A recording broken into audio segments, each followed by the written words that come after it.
Sveiki, aš Nerijus Kesminas ir šiandien mes pabandysime pasiūlyti jums futbolo kvizą. Taisyklės nesudėtingos. Bus 3 klausimai, jūs prenumeruojate mūsų kanalą, atsakote į tos klausimus ir turite galimybę laimėti šią knygą, kurioje Lietuvos futbolo asmenybės dalyja patarimus vaikams.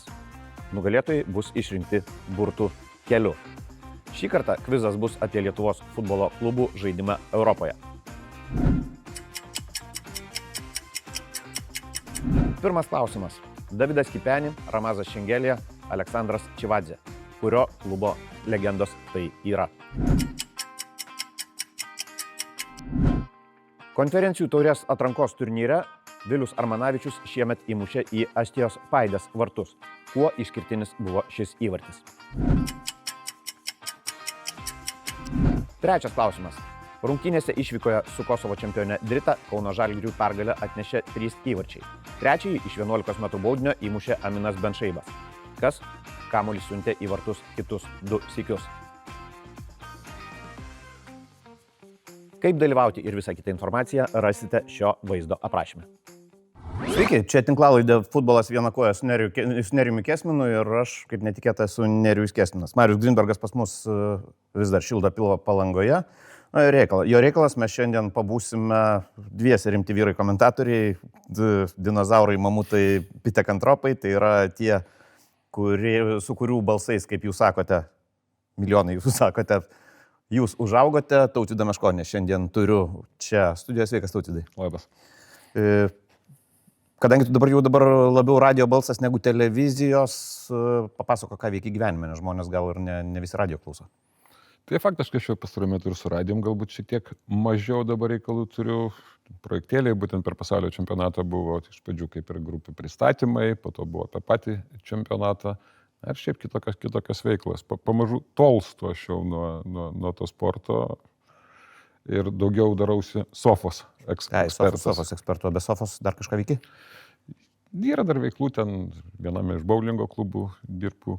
Šiek tiek užsiimu Karolinos bowlingė, taip, turnyrų organizavimas, reklama, marketingas ir panašiai. Bet pasaulio čempionatą vis tiek biškį žiūrėjai? Žiūrėjau, bet su galva, su protu, smarkiai neapsikraudamas. Ne iki 7 ryto? Ne iki 7 ryto, o ten iš esmės tas rungtynės, kur visi normalūs žmonės žiūrėdavo, po to jau pasitenkindavau arba highlightais, arba ten iškarpom kitą dieną pasižiūrėjimą, vėlgi priklausomai nuo to naktį, ryte tiksliau atsibūdęs pasižiūrėdavau live score ir savo nuomonę susidarydavau, ar čia įdomios rungtynės buvo, ar ne, statistiką pasižiūrėdavau, ten tuos visus XG, smūgiai vartus ir taip toliau, ir pagal tai spręsdavau, ar verta paanalizuotas rungtynės savo ar ne. Man trečiam turė irgi jau buvo atėjęs tas, kaip po 6 rungtynės per naktį, tai tas irgi būdavo, kad atsibundi ryte Paragvajus, Australija, negi tu žiūrėsi. Jau kartais nuo highlightų ten sugebėdavai pavargti.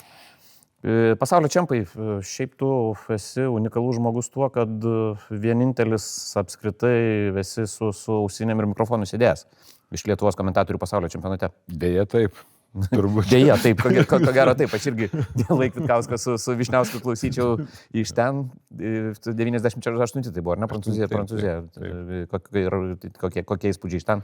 Įspūdžiai fantastiški buvo. Tiesa, ten prasidėjo viskas nuo šiokių tokių nesklandumų, nes pirmas rungtynės atidarimo, dabar jau praėjo beveik 30 metų, galiu ir sumeluoti, žinau, kad tikrai brazilai žaidė, dabar galvoju, gal su škotais. Su škotais atidarimo rungtynės. Nežinau, dabar jau neatsimenu, kas ten atsitiko, kad, žodžiu, ryšio su studija nebuvo ir per pirmasias rungtynės tas komentavau mobiliu telefonu. Tai visą laimę. Telkas bašliavo? Nes tais laikais čia turbūt ir sąskaitėlės buvo. Taip, tai aš manau, kad sumokėjo normaliai, ko gero. Nes ir dar plus visą laimę buvo, kad tas mobilus telefonas organizatorių buvo duotas.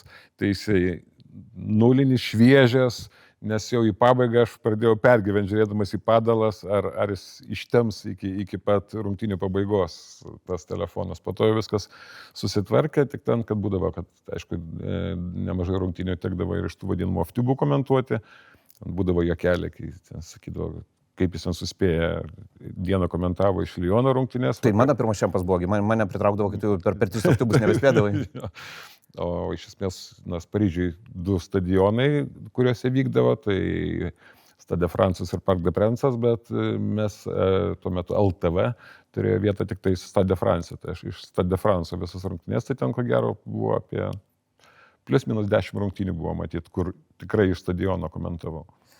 Mes atėjom ten, sakykime taip ar ne, po sovietų pasitraukimo velniop į Mordorą, tą jaunoji kartą su Linu Kunigėliu atėjom iš žurnalistikos instituto, tu gerokai anksčiau pradėjai dar prie Ruso, ne, kai buvo gerai.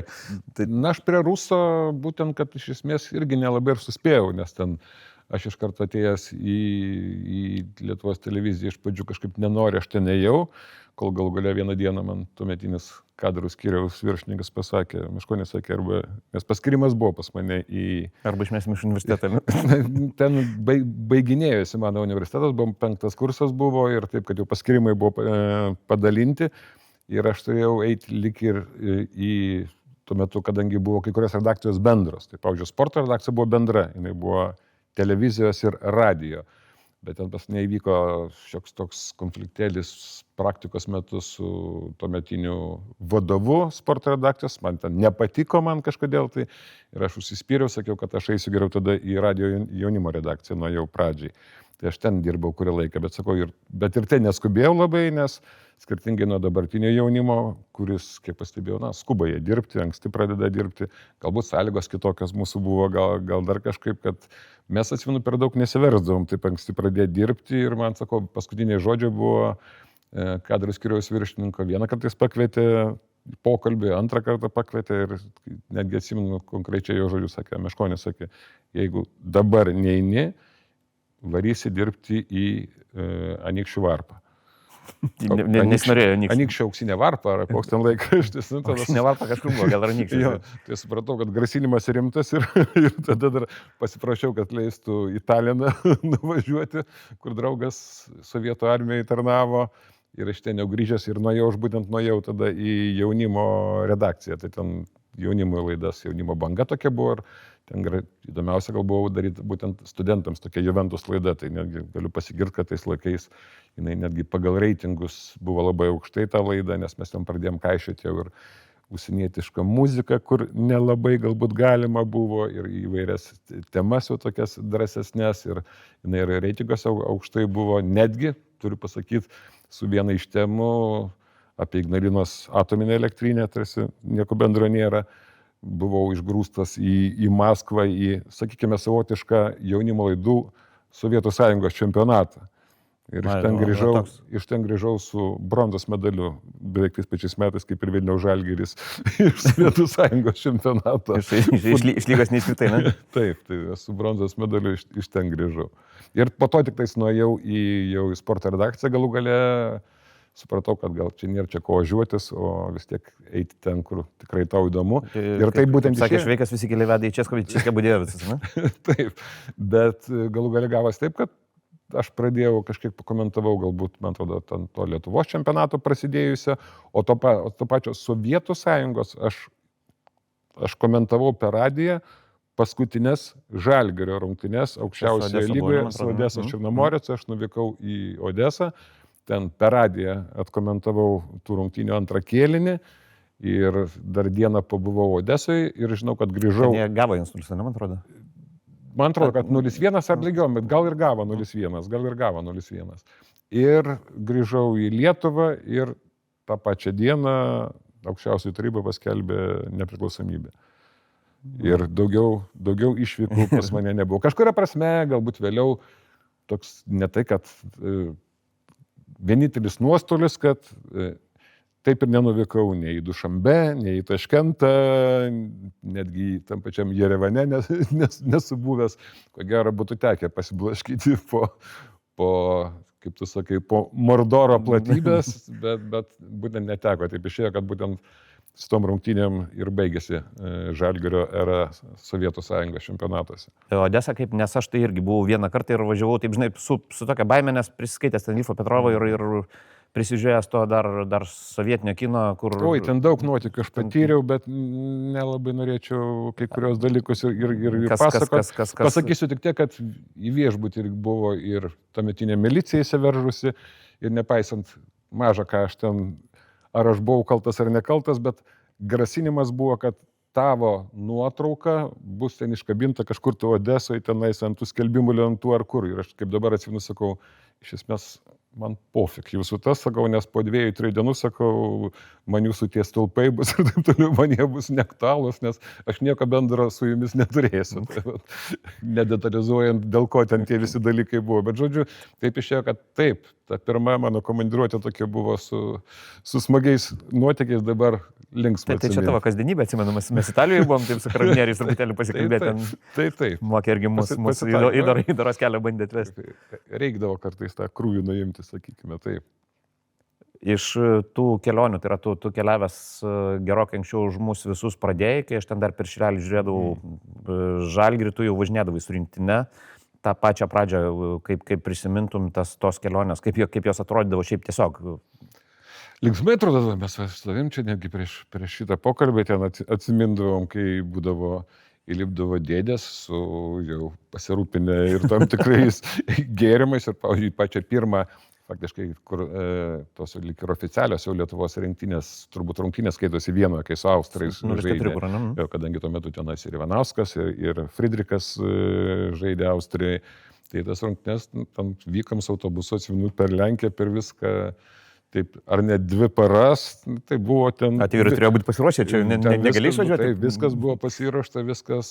Aš jau nekalbu apie tai, kad ne vieną, kur tekdavo labai dažnai su autobusais būtent važiuoti į tas keliones ir su rinktinė, ir su Vilniaus Žalgiriu, arba kontrolinės, draugiškos rungtynės būdavo.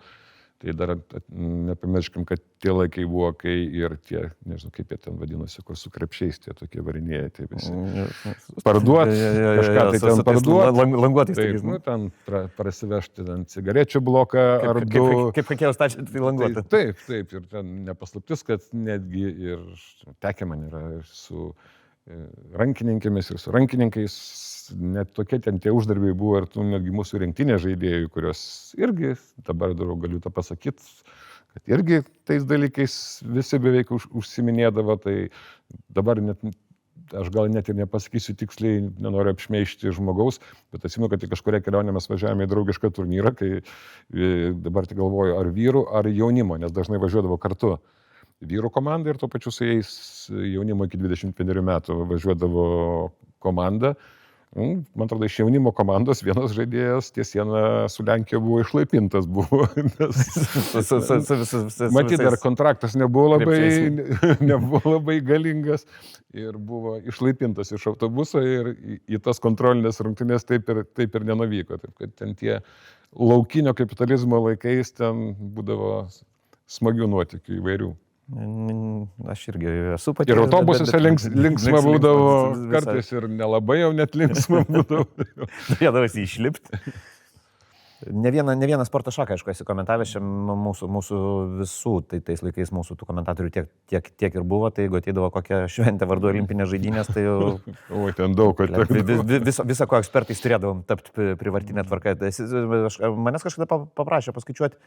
Aš taip iki 30 beveik suskaičiavau sporto šakų, su kuriuom esu dirbęs, bent jau minimaliai esi bandęs šitą tokią... Nesu skaičiavęs, bet dabar, kadangi, pavyzdžiui, dar šią žiemą netgi komentavau dar ir paralimpinės dar žaidynės su įvairiais ten irgi, su įvairiom sporto šakom.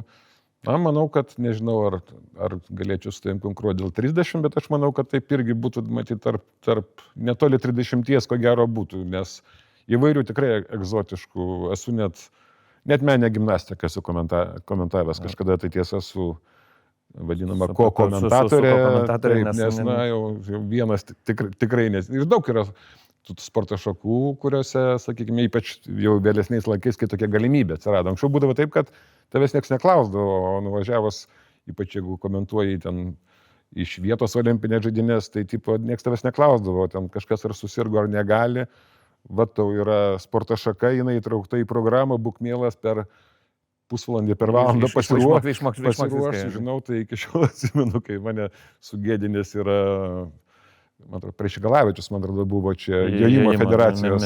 Mečislovas. Jo, Mečislovas, ar jis buvo, ar federacijos prezidentas, ar gal generalinis sekretorius buvo, tai sakė, nu tautų, viskas gerai, bet sakė, žirgai yra, ne arkliai, sako, yra. Pas mus yra žirgai. Kiek dabar to futbolo tavo gyvenime, tai yra, kai truputėlį pasitraukęs nuo... Mažiau jo yra.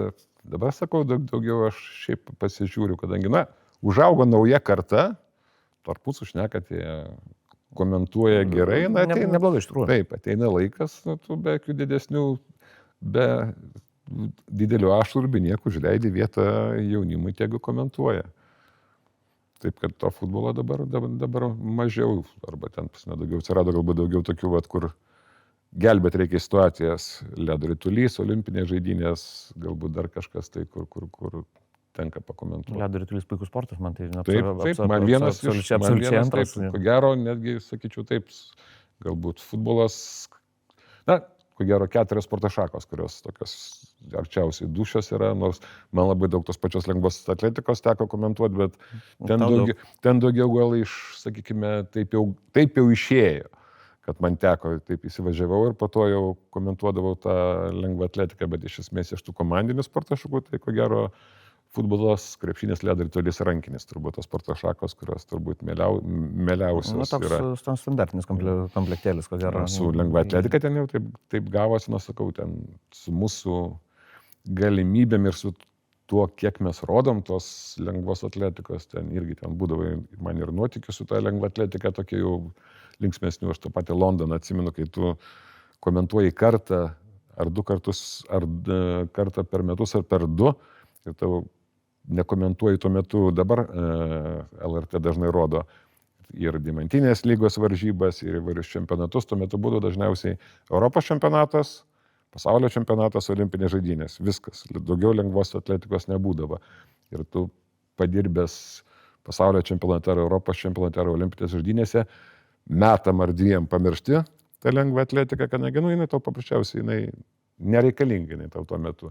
Tu turi prieš kitą čempionatą pasiruošti, tai dažniausiai pirmos 1-2 dienos šalia šūsnis visokių atmintinukų, pasižymėjimų, kas ten ką yra pasiekęs, kas ten ką yra padaręs, po to tų atmintinukų jau mažėja, nes tu jau viskas tau susideda galvoje ir tu su liūdėsiu kažkur tai 6-7 dieną to čempionato suvoki, kad viskas po metų vėl iš naujo turėsi. Kaip olimpinis meškutis įskrenda, Taip, ir viskas vėl prieš galvos ir po to vėl praštukai. Londone, pavyzdžiui, per olimpinės žaidynės 12 metų, tai šalia manęs dirbo šalia ten kitų šalių komentatoriai, tai man atrodo buvo kubietis, iš vienos pusės kubiečiai dirbo, iš kitos slovėnai dirbo, vėlgi dirbo. Lengva atletika mažiausiai dažniausiai komentuoja 2-3 žmonės, kadangi keičiasi sporto šakos. Aš ten pasijansus dėliodavau, čia dabar šitas jau bėgimas baigėsi, bet dar bus dar pusfinalis, reiškia, pasidėsiu šitą papkę čia, tą sukeisiu su ta vieta. Tie slovėnai su kubiečiais kokias 3-4 dienas mane taip žiūrėjo ir mažo to, paskutinę dieną dar pradėjo lietus lyti, dar ir reikėdavo kartais lietsargį pasilaikyti, nes būtent vieta buvo, kur stogo nėra. Jie taip žiūrėjo, sako, tu taip sako, visą olimpiadą dirbsi vienas. O pirmas mano pasaulio čempionatas 2003 metų buvo, kai pakeliu akis į viršų sėdi Vokietijos komentatoriai, tai ten keli komentatoriai, kuriuos aš galbūt nepažįstu, ir sėdi Larsas Rydelis, Heike Drexler, ateina disko metimo eilė, pakomentuoja, Larsas Rydelis šuolį į tolį, Heike Drexler ateina, o tu vienas, geriausiu atveju su amžinatilsiu Stanislavaitis, Aleksas Stanislavaitis dar padėdavo, kuris... Kalbus žmogus čia buvo. Kalbus, bet jis tiek nuvargdavo, nes būtent tą pačiam čempionate būdavo ten irgi tokių, jis jau dėja jau amžinatilis jis yra, bet tikrai ir linksmų plaučių žmogus ir padėdavo ir ten kelis kartus ir ištraukdavo, ypač kaip pačios pirmos tos transliacijos, kai tu kai kurių niuansų, nežinau, atsimenu, kaip tik buvo 100 metrų bėgimas ir tie pasikeitė visos tos taisyklės falstartų ir taip toliau. Ir būčiau aš ten sudegęs tikrai. Tai ačiū Dievo, Aleksas sėdėjo, viską išaiškino, bet būdavo taip, kad jam jis dar tuo metu buvo ir ne tik kaip treneris, bet ir kaip komandos vadovas. Jam reikėdavo visus tos mūsų lengvaatlečius surinkti. Tų lengvaatlečių būdavo įvairių ten, kurie galbūt vieną kartą patekdavo į tą čempionatą ir daugiau žinojo, kad jį galbūt ir nepateks. jam reikdavo juos pasitikti, pristatyti į viešbutį, apgyvendinti. Ir dar su manim komentuoti, ten pirmas transliacijos būdavo po 5-6 valandas būdavo transliacijos. Ir dar atėjo dirbti su manimi. Tai vieną kartą grįžo jis žiauriai pavargęs, sako, nesugaudžiu, ten dabar neatsimenu, bėgikas ar kažkas buvo, sakė, jam rytoj startas, sako, aš jį apgyvendinau, pasitikau oro uoste, atvežiau į viešbutį, sakau, ilsėkis, tau rytoj startas. Sako, ateinu vakariai, sėdi tribūnuose, sakė, nesako, kaip aš, alekna metą diską, sako, kaip aš galiu praleisti, dzin, kad jam rytoj pačiam yra startuoti. Bet jam svarbu pamatyti. Ir vieną kartą buvo tokia istorija, kad komentavau kažkokią sporto šaką ir kadangi, na, pats žinai, kai komentatoriai stengiasi, jeigu yra du žmonės komentuoja, stengiasi klausimų neuždavinėt per daug. Nu pasakyk kažką. Dažniausiai toks kaip dialogas, užvedama klausimą kažkokį tu galbūt jam gali duoti. Na ir aš kažką komentuodamas tarsi užvedu temą, kur turėtų jau Aleksas jau kalbėti, jau tyla. Aš kalbu toliau, nes ten intensyvus, man atrodo, gal bėgimą ar kažkas buvo, negaliu net atsitraukti. Dar po kiek laiko... Atkeliavo dėdė mėgas? Pasižiūriu, Aleksas pavargo, jis užmygo paprasčiausiai, tik spėjau greitai išjungtą mygtuką komentatorius, kad netyčia žmogus neknarknautų.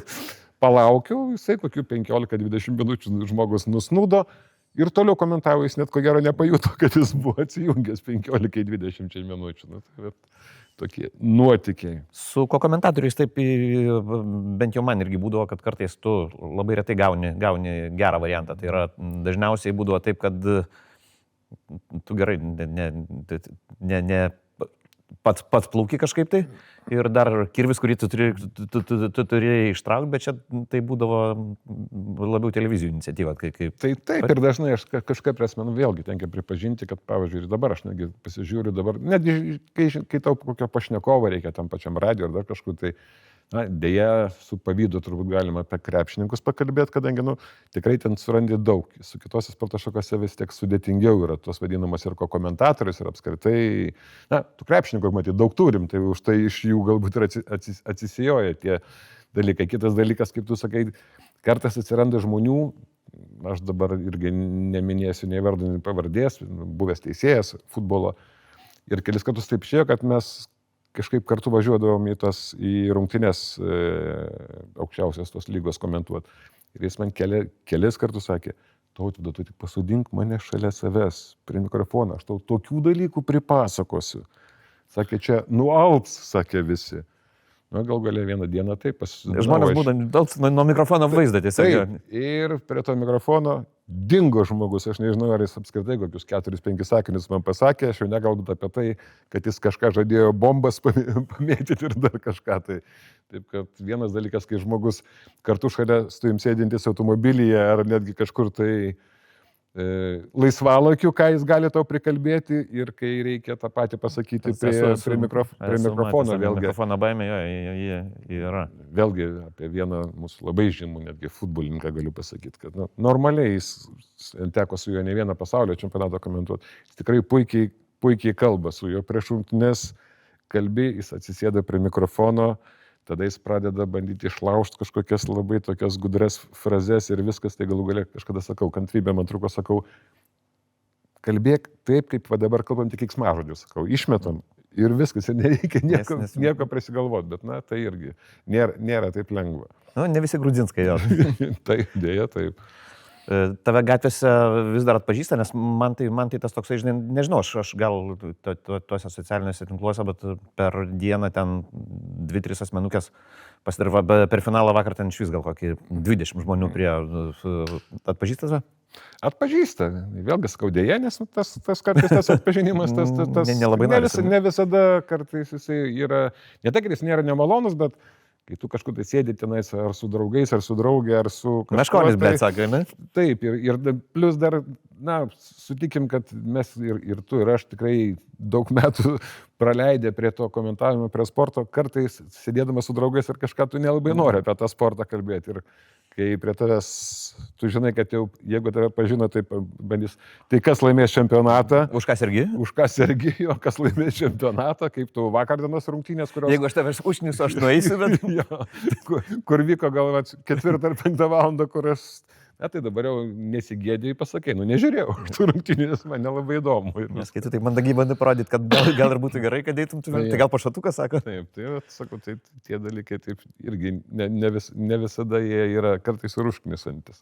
Tai už tai sakau, kad šiaip nepaslaptis, kartais galbūt kažkur tai ir malonu, galbūt tas pažinimas kartais ir padeda galbūt kai kuriuose dalykuose, bet yra ir situacijų, kai galbūt mielai kepurę užsimaukšlintum arba akinius užsidėtum ir kažkada dar kartu su savo vaiko mama, kai gyvendavom, kažkas man šovė į galvą, kad į Palangoj važiuodavom ilsėtis, tai aš tam sugalvodavau, kad kepurę užsidėti, akinius užsidėti.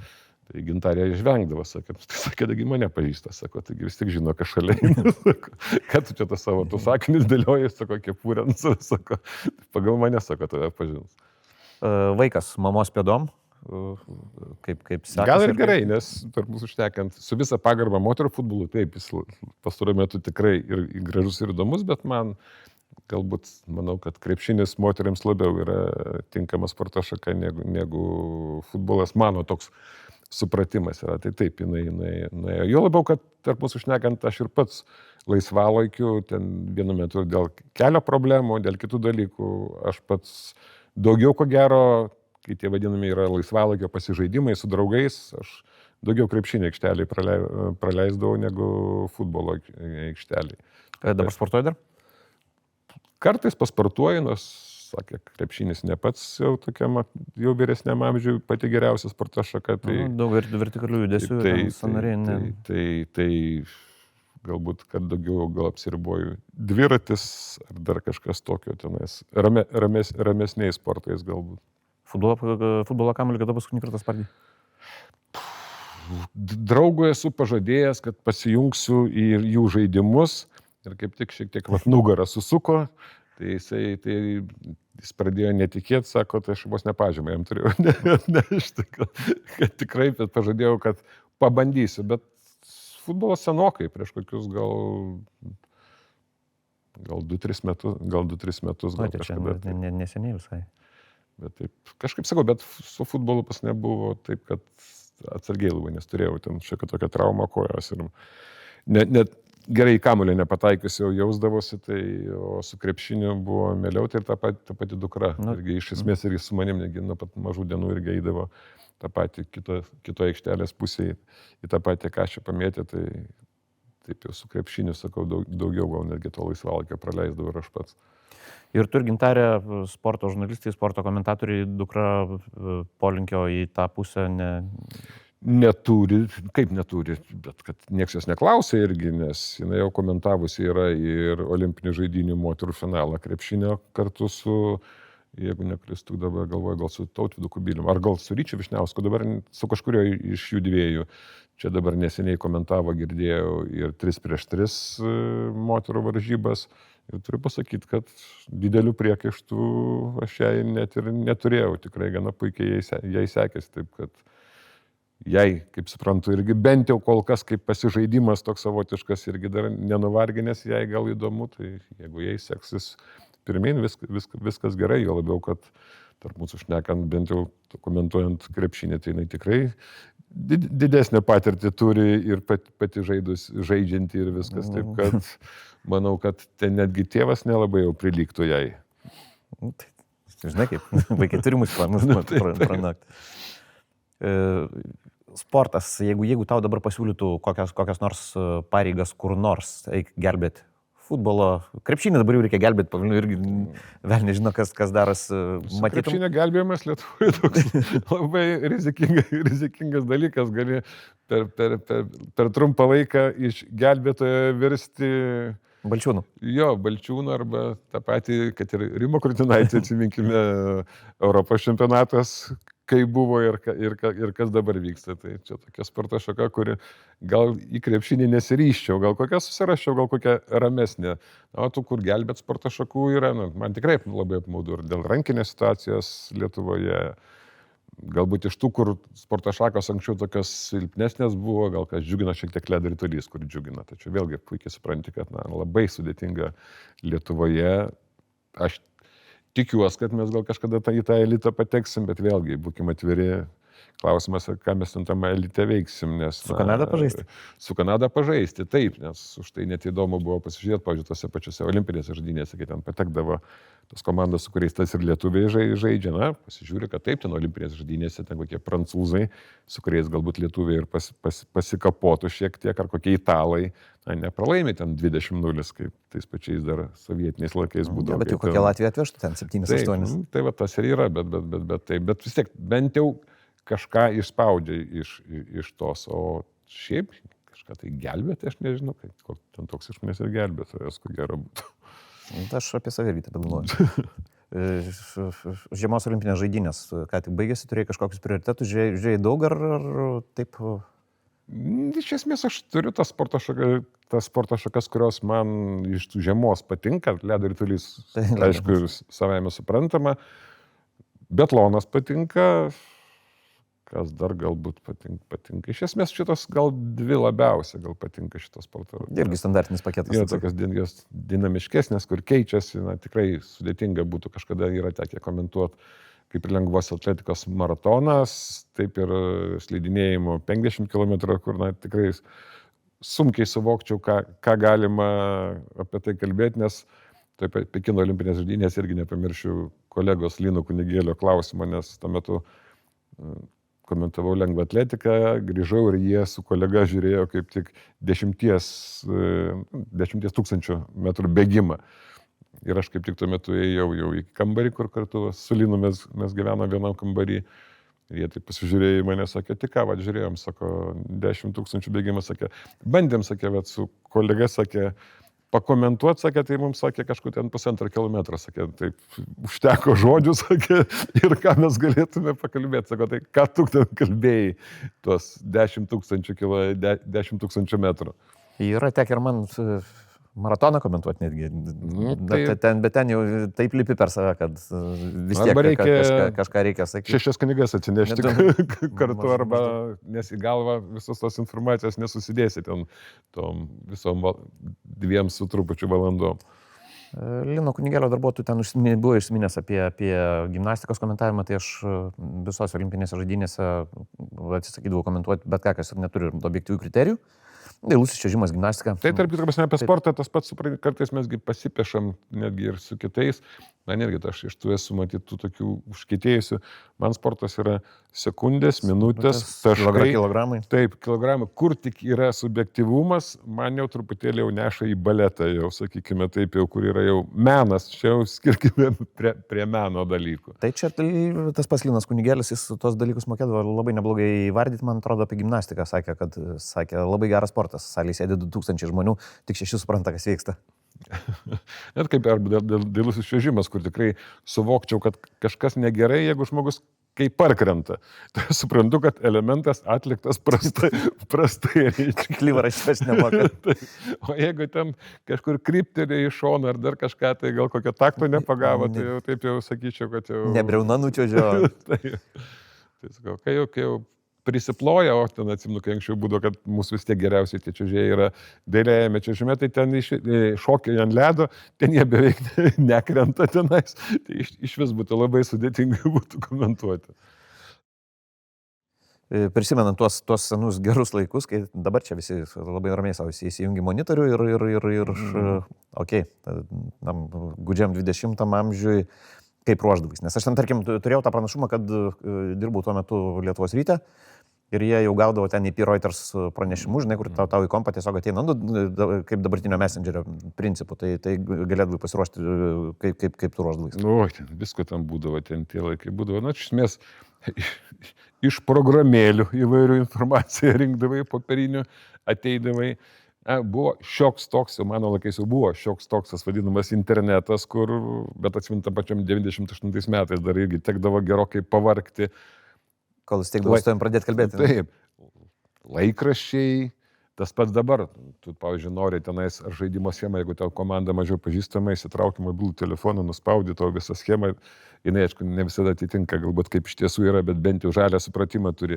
Anksčiau tam paprasčiausiai gaudydavau, išvažiavęs, jeigu ten kur nors užsienį varžybos ar kas, gaudai vietinius laikraščius, kad paskaitytum, kokie čia startinė sudėti ir kaip įsidėstymo, kroatai kokį gal prieš tas rungtynės gal padarys, kokį slovėnai padarys, persipaišai savo, susižymė visus, jo labiau, kad, na, ir pats supranti, gero nekartą teko sudurti, kai kartais klausia, kaip jūs tos ten futbolininkus atpažįsta tenais, kad jisai visai kitam krašte, o tu sakai, taip kartais būna, kad tu ir suklysti galbūt, ne visą laiką galbūt būtina pasitaisinėti, nes čia irgi Vlado Janiūno kažkada pamoka buvo, jeigu tu suklydai, neskubėk taisyti, sakė, nes tu suklydai, bet galbūt kai kas nepastebėjo, sakė, bet kai tu pasitaisysi, tai supras visi, kad tu suklydai. Taip, jeigu tu jau labai ryškę klaidą padarai, tai taip, tenka pasitaisyti. Tai ten iš įvairių, ten būdavo negi tokių dalykų, kaip pavyzdžiui, aš žinau, kad bus kažkokia įdomi informacija ir man jinai galbūt reikalinga bus komentavimai, būdavo taip, kad prašydavau kažkas, kas namie yra, kad man tuo metu kažkokia eina laida, galbūt ar per Eurosportą ar kažkur, tai kad man ją į video įrašytų, jeigu manęs tuo metu namie nėra, kad aš grįžęs galėčiau iš video juostos pasiklausyti, pasižiūrėti, galbūt reikalinga man informacija, dar kažkokią susirasti. Na ir būdavo tas pats pokalbės, skambinimai ir treneriams ir kitiem, ko gero ir pats gal girdėjai įvairias legendas, kaip atsirasdavo straipsniai tuometiniam sporto laikraštyje, kai važiuodavo antroje lygoje Sovietų Žalgiris su Atlantu žaisti, kai susitikdavo, vos neapsitardavo, ką mes papasakosim žurnalistams, nu dažniausiai atsimeni buvo, jeigu komanda pralaimėjo, tai būdavo taip, tokios pranešimai daugmaž būdavo tokie, kad visas rungtynes Vilniečiai atakavo varžovų vartus, vienos iš retų kontratakų metu, aikštės šeimininkai pelnė įvartį, tada žalgiriečiai dar labiau užgulė vartus ir dar vienos ir tos kontratakos metu praleido antrą įvartį. Nu ir faktiškai pagal tokią klišę beveik, nes nieks nepatikrins, nieks negali to papasakoti, kaip Žalgiris kažkur tai Kostromoj su Spartaku ar ten Smolenskas su Iskrasu žaidė. Nieks interneto nėra, televizija nerodo, treneris gali priburti, ką nori to apie tą komandą. Tai čia turbūt ir Jerevano, ir Lančkūčio, ir Taškento žurnalistai darydavo ko gero. Taip, tai pagal tą patį Kurpalių matyti informacija buvo kuriama. Ten iš esmės pats galėjai sukurti ir nieks nepatikrins, ką tu ten parašai. Nes aš tai atsimenu, dar būdavo kartai, žinai, kad tu Čempionų lyga, ten Baltijos televizijų, tu neturi sudėčių, tai kol himną groja, tu greit pagal veidus išsirašai, kas yra ir po to tu juos dar įsistumdai paikštę ten. Ja, tai man buvo, tarp kitko, su tom sudėtimi, tai man buvo nuotykis, kai kažkada dar senais laikais, aš dirbau tuo metu dar LRT, bet paprašė LNK lapėse dar, kai jie buvo, kažkoks buvo Manchester United jubiliejinės rungtynės. Ar ten 100-metis klubo, aš dabar jau neatgaminsiu, ar kažkas čia buvo, kokių 90-ųjų metų pradžia buvo. Ir gerai, žaidžia prieš pasaulio rinktinės kaip ir sudėtis, ten daugmaž irgi aiškiai buvo, kas atvažiuoja. Man reikėjo susirinkti Manchester United, kas žais. Tai aš kai lindau į internetą, o Manchester United akademija, ir nėra išskirta, kad čia va tie yra pagrindinės sudėties žaidėjai, jo labiau, kad tai buvo, man atrodo, dar prieš sezoną dar buvo. Na tai iš 70 kažkur tai futbolininkų aš juos turėjau susirašyti visus ir atspėti, ir kaip tu sakai, kol ten pristatymai vyksta, galbūt greit sugaudyt, kurie iš tiesų žaidžia tose rungtynėse, nes ten sąrašas toks buvo, sakau, apie, na gal ne 70, gal 60 žmonių, jie visi Manchester United klubui priklauso viskas ir kurie iš jų pasirodys tose jo labiau parodomosiose rungtynėse, tu spėliok pats. Iki sezoninėse. Taip. Kelionės jau irgi daug buvo, kurios tau taip labiausiai įsimintinos. Galbūt ir varžybinė prasme, o gal tiesiog kelionė kaip pati kelionė. Varžybinė prasme gal tų kelionių tokių įdomių gal ir nebuvo dėl to, kad, na, kaip ir daug kas apie tas pačias olimpinės žaidynės kalba, įsivaizduoja, kad tu ten nuvyksi tas olimpinės žaidynės, ten ir tą pamatai, ir ten nevelnio, tu ten nepamatai iš esmės, ypač kai jeigu tau reikia kiekvieną dieną komentuoti ar kažką. Valgyklą ir viešbučio kambarį. Taip, tai tu matai, aš Londone tas pats buvo, žinojau, kad tenais savaitėje ar 10 dienų pas neprasideda lengvo atletika, kadangi lengvo atletika prasideda dažniausiai rodom ir tą ir rytinę tą programą ir vakarinę. Tai ten pirmas dar olimpinių žaidynių dienos, kai dar su kolegomis pabendrauji, dar kažką tai, dar pasikalbi, dar kažką tai. Dieną, kai jau prasideda lengvoji, aš su visais atsisveikinu, sakau, pasimatysim po 10 dienų. Viskas daugiau. Nei kolegų nematai, nei nieko, nes tu ryte varai į stadioną, vakare grįžti, tau jau ryte reikia ruoštis rytiniams transliacijoms, viešbutis stadionas, dar spėjai kažkur tai pavalgyti. O iš tokių įdomesnių ir egzotiškų, tai man vėlgi galbūt su ledo rituliu susijusi, kai lietuviai žaidė dar Pietų Afrikos Respublikoje. Taip, D divizione ir būtent kolega dar, tavo kolega. Taip, Remigijus Kazilionis buvo, mes su jie dviese nuvykom tenais. Darbo ten kaip ir mažiau buvo, ten reikdavo man radijui galbūt kokį trumpą reportažą padaryti, o viską dar ir kolega Alfredas Pledis dar viską filmavo. Ir toks turimas buvo, kad mes grįšim jau parodysim visą tą čempionatą jau nufilmavę su visais intervais, su ten Dainius Baubo, pakalbintas dar kažką tai. Ir turėjom tokią atrakciją, pats vaizdas, kad pasaulio ledo ritulio čempionatas vyksta Pietų Afrikos Respublikoje. Sakė, rūkas būdavo. Taip, tai rūkas būdavo, kad vienoj Kriugerio, man atrodo, kaip tik, kur tas nacionalinis parkas yra, ten Kriugerio toks kaip ir miestelis, ten vyko varžybos, tai būdavo taip, kad po pirmo kėlinio garai pradeda kilti nuo ledo, tai kadangi kondicionavimo sistemos, kaip suprantu, tokios kaip ir nėra, tai abiejų komandų ledo ritulininkai draugiškai palei bortą sukdavo ratus, kad išsklaidyti rūką? Prasklaidydavo tą rūką ir rungtynės tęsdavosi toliau. Tai tokia iš tokių egzotiškų tų kelionių, šitą ko gero, aišku, tai mes laikėm tos įdomesnės kelionės, sakykime, ten ar Japonija, ta pati Kinija, dar kažkas, tai bet sakau, aš pats savo kailiu pajutau, kai aš Pekino olimpinėse žaidynėse buvau, kiek aš Kinijos mačiau, ir po to po kelių metų su draugais šiaip nuvažiavom į Šanchajų, tai tu pajauti, kiek tu pamatai, kai tau tenka dirbti ir kiek tu gali pamatyti, kai tu pailsėti išvažiuoji. Tas pats lengvosios atletikos komentavimas stadione, tarkim, ar ne? Tu stadioną turbūt irgi nežiūri į monitorių, nes kai visus... Dažniausiai taip, nes jau labiau, kad tu turi dar žinot. O ką Drexler nėra šalia? Jo, ir ką tau rodo, nes tuo metu stadione vyksta iš karto kelių sporto šakų, rungčių varžybos gali vykti, tau dar reikia žinoti būtent, ką tuo metu televizija rodo. Bet ten irgi na, toks ir sudėtingai yra, nes tas ir karštas, ir nuovargis, kad vis tiek kai tau po 5-6 valandas reikia kalbėti, tai toks truputėlį jau būna visko. Vėlgi viskas priklauso nuo to vadinamo komentatoriaus, kas antras žmogus šalia tavęs. Jeigu jis yra tau į pagalbą ateina gerai, tai tada tau ramiau, kai aš sakau, geriausias pagalbininkas komentatoriui, kai komentatorius gali nosis susidėti krapštyti, o užleisti vietą specialistui ir tu gali tik tais vietomis tik moderatorium kažkokiu tik tais būti, tai čia idealus variantas, bet dėja ne visada tai būna.